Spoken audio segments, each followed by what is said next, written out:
हमारे air cooling പത്തനംതിട്ടയുടെ പുതിയ video എടുക്കും. സോ അതപ്പോൾ നമ്മുടെ പരിപാടി എന്ന് വെച്ചാൽ പരിപാടിയല്ല, ഒരു ഇൻഫർമേഷനാണ്.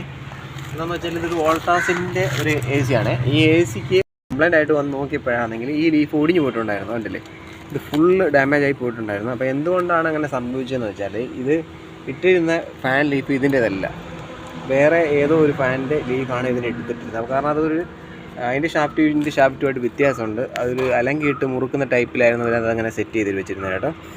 ഇപ്പം നമ്മളിപ്പം പുതിയൊരു ഫാൻ ലീഫ് വാങ്ങിച്ചുകൊണ്ടുവന്നത് അത് കറക്റ്റ് സീറ്റിംഗ് ആണ്. കറക്റ്റ് ഇങ്ങനെ നട്ടിട്ട് മുറുക്കുന്ന രീതിയിലുള്ള സെറ്റപ്പാണ് കേട്ടോ.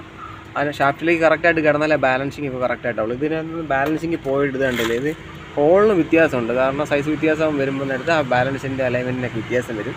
അപ്പോൾ അതുകൊണ്ടാണ് അങ്ങനെ സംഭവിച്ചത്. അപ്പോൾ എല്ലാവരും വളരെ ശ്രദ്ധിക്കുക. കറക്റ്റായിട്ട് തന്നെ സ്പെയറുകൾ മാറുമ്പോൾ തന്നെ ഇട്ട് കൊടുക്കുക. അതുപോലെ തന്നെ 4 ലീഫ് ഉള്ളത്, കാരണം 3 ലീഫേ ഉള്ളൂ വോൾട്ടാസിൻ്റെ വരുന്നത്. ഇത് 4 ലീഫുണ്ട്. അപ്പോൾ എല്ലാവർക്കും വീഡിയോ ഇഷ്ടപ്പെടുന്നു. വീഡിയോ ഇഷ്ടപ്പെട്ട് ലൈക്ക് ചെയ്യുക, ഷെയർ ചെയ്യുക, കമൻറ്റ് ചെയ്യുക. ഓക്കെ.